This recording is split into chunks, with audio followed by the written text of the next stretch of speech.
మన భారతదేశము ప్రపంచంలో విశ్వ గురువుగా ప్రసిద్ధి. ఎందుకు అంటే భారతదేశం విజ్ఞానానికి గని, విజ్ఞానం ప్రపంచానికి అందించింది కాబట్టి.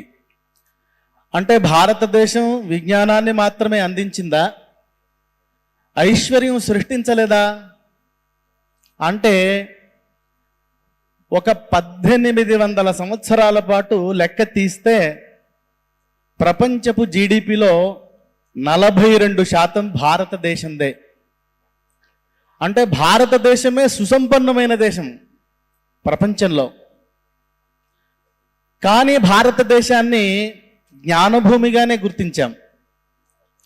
ఐశ్వర్యం దాని తరువాతది.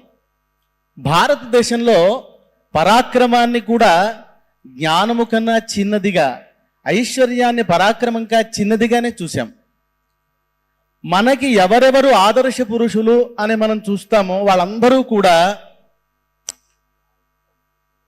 ఒక త్యాగము అనే ఒక అంశాన్ని జీవితానికి పరమావధిగా పెట్టుకుని బ్రతికిన వాళ్ళే మనకు ఆదర్శ పురుషులు తప్ప ఇంకెక్కడో దేశంలో లక్షల కోట్ల శ్రీమంతుడు ఆదర్శవంతుడు అవ్వచ్చుగాక భారతదేశంలో కుబేరుడు ఎన్నటికీ ఆదర్శ పురుషుడు కాడు.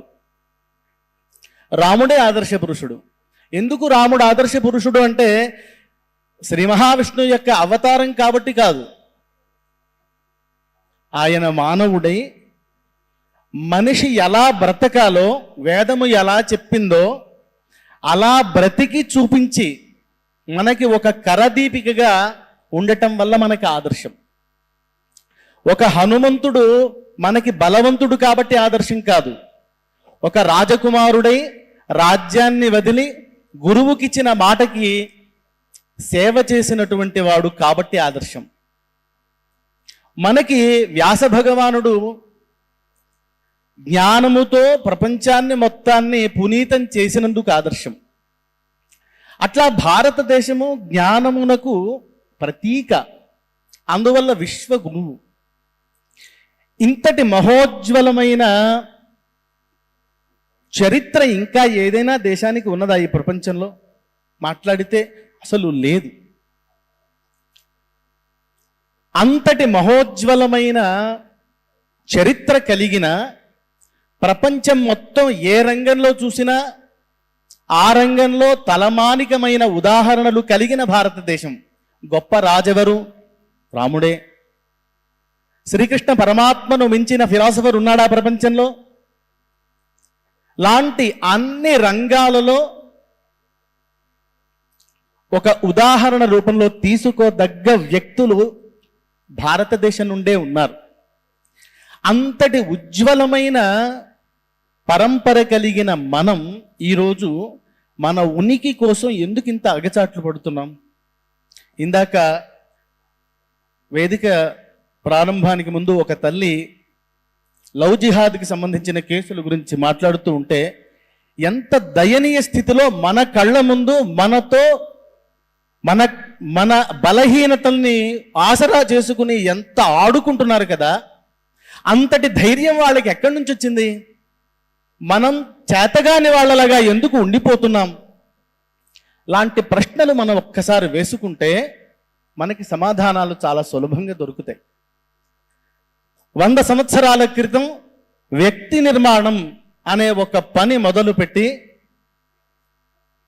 ఎన్ని రకాల కష్టాలు వచ్చినా వ్యక్తి నిర్మాణ కార్యాన్ని ముందుకు సాగించటం వల్ల రాష్ట్రీయ స్వయం సేవక సంఘ ఒకే ఒక్క సంస్థ యొక్క కారణం వల్ల ఈరోజు మనం ఇక్కడ హిందువులుగా బతికి ఉన్నాం. గుర్తుపెట్టుకోండి.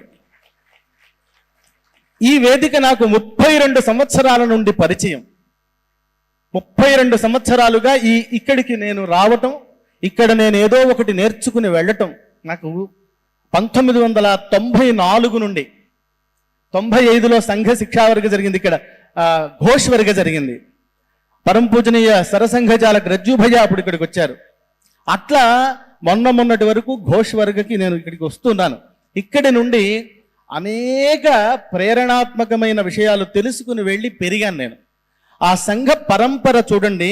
వ్యక్తి నిర్మాణం ఒక 100 సంవత్సరాల క్రితం మన జాతి యొక్క దౌర్బల్యానికి కారణం మన ఐక్యత లోపించటం అని గుర్తించి మందు తెలుసుకుని ఒక కార్యాచరణ పెట్టి మొదలుపెట్టి విజయ తీరాల వైపు తీసుకెళ్లినటువంటి ఒక వ్యవస్థ రాష్ట్రీయ స్వయం సేవక సంఘం. అందువల్ల ఈరోజు ఇక్కడ మనం ఇంత భద్రంగా కూర్చుని మాట్లాడుకోగలుగుతున్నాం, ఆలోచించగలుగుతున్నాం. మన గురించి మాట్లాడే ఒక ఆయన, పెద్ద ఆయన అక్కడ కూర్చున్నారు. మనలాగా మన కోసం ఆలోచించే వాళ్ళు ముఖ్యమైన స్థానాల్లో కూర్చోగలిగారు కేవలం సంఘం వల్ల, కేవలం ఆర్ఎస్ఎస్ వల్ల. ఈ వ్యక్తి నిర్మాణం అనటమే భారతీయత యొక్క మూల కార్యం. విశ్వ గురువు అనటానికి గురువు ఎవరండి? వ్యక్తి నిర్మాణం చేసేవాడు గురువు. ఒక తల్లి బిడ్డకి జన్మనిస్తుంది, తండ్రి పెంచి పోషించి గురువు చేతిలో పెడితే ఆ గురువు ఆ వ్యక్తిలోని నిబిడీకృతమైన సమస్త విజ్ఞానాన్ని జాగృతం చేసే తపస్సు వాడితో చేయించి ఒక ఒక ఒక మాంసపు ముద్దలాగా ఆయన దగ్గరికి వస్తే ఒక మనీషిలాగా, ఒక తపస్విలాగా, ఒక మహానుభావుడిలాగా తయారు చేసి సమాజానికి అందించే వ్యవస్థ పేరు గురువు. అలాంటి వ్యవస్థ భారతదేశం. ఆ వ్యవస్థ భారతదేశం యొక్క అసలైన గుర్తింపు. ఏమైందండి?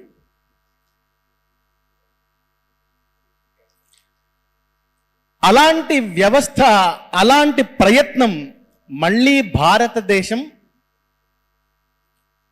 మొదలు పెట్టాల్సిన సమయం ఆసన్నమైంది. ప్రపంచంలోని ప్రతి సమస్యకి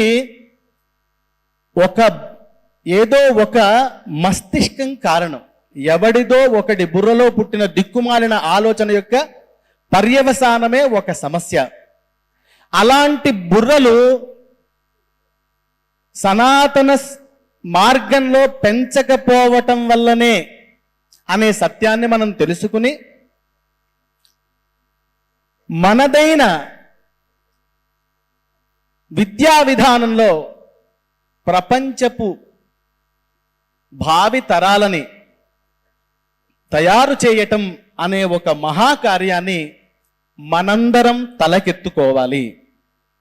వేదం చెప్పిన మాట, స్వాధ్యాయ ప్రవచనాభ్యాం న ప్రమదితవ్యం. అధ్యయనము, అధ్యాపనము ఈ రెండు నీకు కర్తవ్యములు, వీటి నుండి నీవు తప్పించుకోకు అని చెప్పటం వల్ల యుగ యుగాల పాటు ప్రతి వ్యక్తి గురువు, ప్రతి వ్యక్తి విద్యార్థి. తనకు తెలిసింది చెప్పాడు, తనకు తెలియంది చదువుకున్నాడు.